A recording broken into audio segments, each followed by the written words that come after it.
بسم اللہ الرحمن الرحیم۔ السلام علیکم جی، میں شکیب ملک آپ کی خدمت میں حاضر ہوں۔ بشریٰ بی بی کی عزت اور تحریک انصاف کا بلہ دونوں گئے اور دونوں کے لیے اچھی خبر نہیں ہے، لیکن اس کے ساتھ ساتھ ایک اچھی خبر ہے۔ وہ خبر ہے مسلم لیگ نون کے جیالوں کے لیے۔ میرے پاس جو خبر ہے وہ ہے میاں نواز شریف کا فیصلہ مریم نواز کے بارے میں۔ یہ ایک بڑی خبر ہے کہ کیا فیصلہ کیا گیا ہے اور مریم نواز کو کون سی اہم ذمہ داری جو ہے وہ دینے کی خواہش کا اظہار کیا ہے میاں صاحب نے۔ کہاں پہ اس خواہش کا اظہار کیا یہ میں آگے چل کے آپ سے بات کروں گا، لیکن سب سے پہلے بات کریں گے عمران خان کی معافی اور تحریک انصاف کی حالت زار پر، اور بشریٰ بی بی کے عدت میں جو نکاح کا معاملہ ہے اس پر۔ آج کا دن عمران خان اور بشریٰ بی بی کے لیے ایک بھاری دن ہے، کیونکہ آج عمران خان اور بشریٰ بی بی دونوں پر عدت میں نکاح اور زنا کا جو کیس ہے اس پر فرد جرم عائد کیا جا رہا ہے۔ جس وقت یہ ویڈیو ریکارڈ کی جا رہی ہے تب تک اڈیالہ جیل میں فرد جرم عائد کرنے کی کارروائی جو ہے وہ جاری ہے، لیکن کمپلیٹ نہیں ہوئی۔ تو لہٰذا اس وقت میں آپ سے یہ تو نہیں کہہ سکتا کہ جی کارروائی مکمل کر لی گئی ہے، لیکن کارروائی جاری ہے۔ مگر یہ جو دن ہے یہ بشریٰ بی بی کے لیے بڑا مصیبت والا دن ہے، وہ کہتے ہیں نا بڑا مشکل دن ہے، کیونکہ بشریٰ بی بی نے بڑی ایفرٹ کی کہ اس دن اس وقت اس صورتحال سے وہ بچ جائیں، اور یہ دن ان کے اعصاب پہ سوار تھا۔ اس عذاب سے بچنے کے لیے یا اس عزت کو خاک میں ملنے سے بچانے کے لیے بشریٰ بی بی نے کنٹرول ٹاور سے رابطہ کیا، ان کی منت سماجت کی، ان کے پاس گئیں، اور وہاں پہ جو التجا یہی تھی کہ یہ جو خاور مانیکا صاحب نے استغاثہ دائر کیا ہے عدت کے دوران نکاح کا، اور ان پر جو الزام ہے کہ انہوں نے نکاح سے پہلے، یعنی کہ جب وہ مانیکا کے نکاح میں تھی تب ان کے عمران خان کے ساتھ ناجائز مراسم تھے، تو اس کیس میں وہ چاہتی تھی کہ ان کو ہیلپ آؤٹ کر دیا جائے، اس کیس کو کسی طریقے سے ختم کر دیا جائے یا استغاثہ واپس دلوا دیا جائے، الغرض کہ وہ یہ چاہتی تھی کہ ان کی مدد کر دی جائے،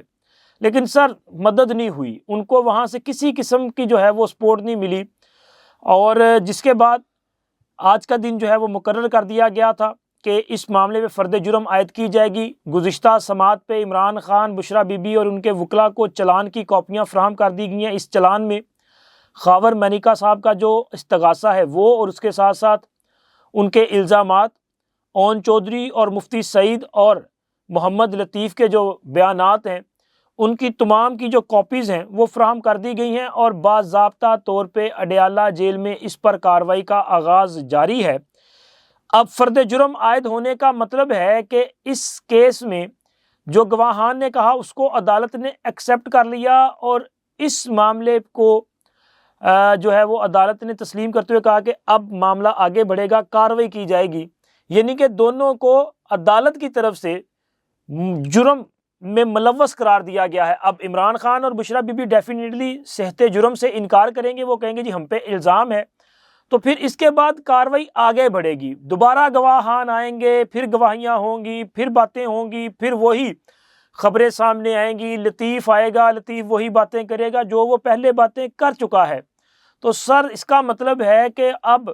آنے والا ہر دن جو ہے وہ ایک نئی مصیبت لے کے آئے گا بشریٰ بی بی کے لیے، کہ ہر بار ان کی عزت خاک میں ملے گی، اور ہر بار یہ باتیں ہوں گی کہ یہ وہ خاتون ہے جو خاور مانیکا کے نکاح میں تھیں، لیکن اس کے باوجود انہوں نے اپنے ہی مرید کے ساتھ جو ہے وہ ناجائز مراسم قائم کر لیے تھے۔ تو یہ باتیں جو ہیں وہ اذیت ناک ہیں یار۔ اور اس کے ساتھ ساتھ تحریک انصاف کا بلہ بھی، اب اس کے حوالے سے بھی فیصلہ جو ہے وہ بالکل میرا خیال ہے کہ ہو چکا ہے، چونکہ جو مائنڈ سامنے آیا ہے اس کے مطابق تو یہی لگ رہا ہے کہ تحریک انصاف کا بلہ جو ہے اب مزید نہیں بچ سکے گا۔ لیکن یہ جو عدت کا معاملہ ہے اس نے عمران خان کو بھی شرمسار کر دیا ہے، کیونکہ عمران خان کی وجہ سے بشریٰ بی بی کو یہ دن دیکھنے پڑ رہے ہیں، اور عمران خان بشریٰ بی بی سے معافی مانگ رہے ہیں، معذرت خواہ ہیں کہ ان کی وجہ سے یہ سارا کچھ بشریٰ بی بی کو برداشت کرنا پڑ رہا ہے۔ لیکن میرا خیال ہے کہ عمران خان کو بشریٰ بی بی کی وجہ سے القادر اور توشہ کے جو کیسز ہیں وہ عمران خان کو بشریٰ بی بی کی وجہ سے برداشت کرنے پڑ رہے ہیں۔ تو خیر جیسے صورتحال آگے بڑھے گی اگلے ویلاگ میں اس پر بات کریں گے، لیکن بلے کی جو صورتحال ہے اس میں کل پشاور ہائی کورٹ کی طرف سے واضح جو چیز سامنے آئی ہے کہ تحریک انصاف اس بات پہ ہمیں آرگو کرتی ہوئی دکھائی دی کہ جناب درگزر سے کام لیا جائے، ہمارے انٹرا پارٹی انتخابات صحیح ہیں یا غلط ہے اس کو چھوڑ دیں، ہمیں الیکشن کے لیے جو ہے ریلیف دے دیں اور ہمیں بلے کا نشان دے دیں۔ عجیب قسم کی منطق ہے کہ اگر آپ کے انٹرا پارٹی انتخابات تسلیم کر لیے جائیں تو پھر تو کیس ہی ختم ہو گیا نا، کیونکہ کل بھی ان کے وکلا کی طرف سے، علی ظفر صاحب کی طرف سے یہ آرگو رکھا گیا کہ جی ہمیں جو ہے وہ کارنر کیا جا رہا ہے، ہمیں سائیڈ لائن کیا جا رہا ہے، ہمارے خلاف کارروائیاں کی جا رہی ہیں، اگر ہم سے بلے کا نشان لے لیا گیا تو یہ ایک ظلم ہو جائے گا، یہ تو آپ ایک سیاسی پارٹی کو ختم کر رہے ہیں، اس کو قتل کرنے کے مترادف ہے، تو لہٰذا آپ ہمیں جو ہے وہ ریلیف دیں۔ انہوں نے عدالت سے یہ بھی کہا کہ ہمیں آپ انٹرم ریلیف دے دیں، عبوری سہولت دے دیں، ریلیف دے دیں، تو جس پر عدالت نے کہا جی اس میں عبوری ریلیف کیا دیا جا سکتا ہے؟ تو انہوں نے کہا جی بری ریلیف یہ ہے کہ آپ ہمیں ایک اسٹے آرڈر جاری کر دیں اور اس کے ساتھ ساتھ ہمیں بلے کا نشان دے دیں۔ اب اگر بلے کا نشان ہی مل گیا تو سر یہ تو مکمل ریلیف ہوا نا، اور عدالت نے بھی یہی کہا کہ مکمل ریلیف ہے۔ اب ہو سکتا ہے کہ جس وقت آپ یہ ویڈیو دیکھ رہے ہوں تب اس پر باضابطہ فیصلہ آ جائے، لیکن اگر تو فیصلہ میرا خیال ہے کہ پی ٹی آئی کے خلاف آیا تو سپریم کورٹ میں اس پر سماعت ہوگی اور سپریم کورٹ میں معاملہ جائے گا، اور اگر حق میں آیا تو تب بھی شاید معاملہ سپریم کورٹ میں چلا جائے گا، یعنی کہ جو آخری فورم ہے وہ سپریم کورٹ ہے، اور سپریم کورٹ سے اگر تحریک انصاف کے خلاف فیصلہ آ گیا نا تو پھر آپ یہ تصور کریں کہ ایک ایک حلقے میں جہاں انہوں نے 10-10 12-12 لوگوں نے کاغذات نامزدگی جمع کروائے ہیں وہاں پہ کیا کھچڑی پکے گی، اور کون بندہ جو ہے وہ اس کو پی ٹی آئی جو ہے وہ آن کرے گی جی یہ ہمارا امیدوار ہے، اور کس کو ڈس آن کرے گی، اور پھر ایک انتخابی نشان تو نہیں ہوگا، سب کا ڈیفرنٹ انتخابی نشان ہوگا۔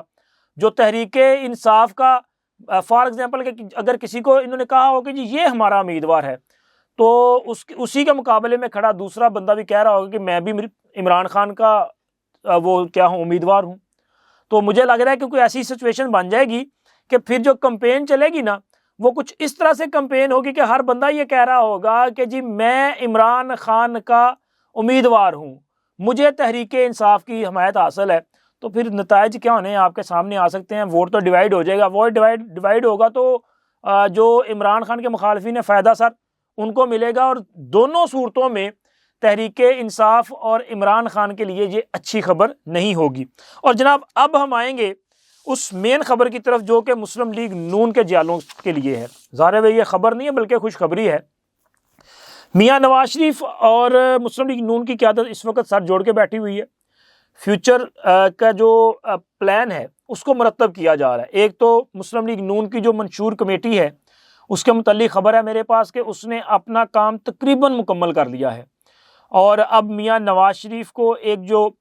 ابتدائی رپورٹ ہے وہ پیش کر دی گئی ہے، اور انہیں یہ درخواست کی گئی ہے کہ آپ منشور کمیٹی کو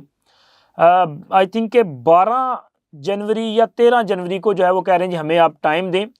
اور انہی دنوں میں منشور جو ہے اس کو حتمی شکل بھی دے دی جائے اور اس کو باضابطہ طور پہ جاری بھی کر دیا جائے، اور میاں نواز شریف خود منشور جو ہے وہ جاری کریں گے، اور جس میں وہ ملک کی موجودہ جو معاشی صورتحال ہے اس کا احاطہ کریں گے، لیکن اپنے جو ٹارگٹس ہیں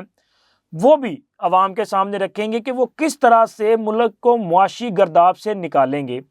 اور ان کا جو مین فوکس ہوگا تو وہ تو معاشی ایجنڈا ہی ہے۔ اسی طرح انڈسٹریز، زراعت اور دیگر جو سیکٹرز ہیں ان کی بہتری کے لیے جو اقدامات ہیں وہ ہوں گے۔ نوجوانوں کے لیے ایک بڑا پروگرام جو ہے وہ منشور میں شامل کیا جا رہا ہے۔ اسی طرح دیگر طبقات جو ہیں ان کے لیے بھی اور اقلیتوں کے لیے بھی منشور میں جو ہے اہم پروگرامات جو ہیں وہ دیے جا رہے ہیں۔ تو یہ میرا خیال ہے کہ ایک ویژنری قسم کی جو ڈاکومنٹ ہے وہ آپ کے سامنے آنے کے لیے تیار ہے، جو کہ مکمل کیا جا چکا ہے۔ اب میاں نواز شریف صاحب جیسے ہی اس کو اوکے کریں گے تو ہوپفلی کہ 12 یا 13 جنوری کو اس حوالے سے ایک بڑی پریس کانفرنس لاہور یا اسلام آباد میں ہو سکتی ہے، جس میں میاں نواز شریف خود یہ جو منشور ہے وہ عوام کے سامنے رکھیں گے۔ اور اس کے علاوہ جو پارٹی کے متوقع امیدواران ہیں ان کے حوالے سے بھی تقریباً 80 to 90% کام جو ہے وہ مکمل کیا جا چکا ہے۔ آئی پی پی کے ساتھ سیٹ ایڈجسٹمنٹ کے حوالے سے فیصلے کیے جا چکے ہیں، اور جو میری انفارمیشن ہے اس کے مطابق آئی پی پی کو کوئی جو قومی اسمبلی کی سیٹس ہیں، کوئی 10 کے قریب کوئی سیٹس ہیں، ہو سکتا ہے سر میری انفارمیشن غلط ہو، چونکہ جیسے اناؤنس ہوگا چیزیں آپ کے سامنے آتی جائیں گی، ان کو سیٹیں دی جا رہی ہیں۔ کراچی سے تو خبر آپ کے سامنے آ چکی ہے کہ NA 242 سے ایم کیو ایم نے مصطفیٰ کمال صاحب کو وڈرا کیا ہے، اور اس حلقے میں شہباز شریف صاحب امیدوار ہوں گے، اور تحریک اور ایم کیو ایم ان کو سپورٹ کرے گی۔ اسی طرح کراچی میں سیٹ ایڈجسٹمنٹ ہوگی، اور انٹیریل سندھ میں جی ڈی اے کے ساتھ جو ہے سیٹ ایڈجسٹمنٹ کی جائے گی۔ تقریباً تمام فیصلے جو ہیں وہ بالکل کر لیے گئے ہیں، کیونکہ اب دن تو تھوڑے رہ گئے ہیں نا۔ 12 تک آپ نے ٹکٹیں بھی اناؤنس کرنی ہیں، 13 کو تمام امیدواران کو انتخابی نشانات الاٹ ہونے ہیں، تو دن کم ہے، تو لہٰذا تقریباً کام جو ہے وہ کمپلیٹ کر لیا گیا ہے۔ پھر اس کے بعد انتخابی مہم جو ہے باضابطہ طور پہ سٹارٹ ہونے جا رہی ہے۔ لیکن سر اس کے ساتھ ساتھ ایک بڑی خبر ہے، خبر یہ ہے کہ میاں نواز شریف صاحب نے مریم نواز کے حوالے سے بڑا فیصلہ کیا ہے۔ اچھا، یہ فیصلہ نہیں ہے، آئی تھنک کہ یہ ان کی ایک خواہش ہے، اور یہ خواہش ان کی ایک اجلاس کے دوران اس خواہش کا اظہار بھی کیا گیا، اور پارٹی کے چند اہم رہنماؤں نے اس خواہش کو ایک بہترین فیصلہ قرار دیا، کیونکہ مستقبل کے حوالے سے مریم نواز جو انتہائی اہمیت کی حامل شخصیت ہیں۔ اس کی وجہ یہ ہے کہ مریم نواز نے اپنی کارکردگی سے یہ ثابت کیا ہے کہ وہ میاں نواز شریف کی بہترین سیاسی جانشین ہے، اور اس حوالے سے فیصلہ کیا جا چکا ہے کہ میاں نواز شریف کے بعد پارٹی کو جو کمان کریں گے وہ شخصیت کا نام ہے مریم نواز۔ اور مریم نواز جو ہیں وہ اس سے پہلے نہ تو رکن اسمبلی رہی ہیں، نہ انہوں نے کوئی محکمہ جو ہے وہ ایز اے منسٹر اس کو رن کیا ہے۔ لیکن سر خبر یہ ہے کہ میاں صاحب یہ چاہتے ہیں کہ مریم نواز نے جس میچورٹی کا اظہار کیا ہے، مریم نواز کو پنجاب کی وزارت اعلیٰ سونپی جانی چاہیے۔ اور مریم نواز کو وزارت اعلیٰ سونپنے کا مطلب یہ ہے کہ پھر شہباز صاحب کدھر جائیں گے؟ تو یہ سوال تو ہے نا۔ تو سر جو میری انفارمیشن ہے اس کے مطابق تو یہ ہے کہ جب میاں صاحب نے اس خواہش کا اظہار کیا تو وہاں پہ موجود چند جو اہم رہنما ہیں انہوں نے اسے بہترین فیصلہ قرار دیا، اور ان کا یہ خیال ہے کہ مریم نواز جو ہے وہ بہتر انداز میں ڈیلیور بھی کر سکتی ہیں، اور میاں شہباز شریف مرکز میں اہم ذمہ داری جو ہے ان کو سونپی جا سکتی ہے۔ اور پھر سوال آپ کا یہ ہوگا کہ حمزہ، تو سر میں آپ کو بتا دوں کہ حمزہ صاحب بھی پھر مرکز میں ہوں گے، چونکہ ایک میان میں 2 تلواریں مجھے نہیں لگتا کہ سما سکیں گی۔ آپ کو کیا لگتا ہے یہ ضرور بتائیے گا۔ اب تک اتنا ہی، اللہ حافظ۔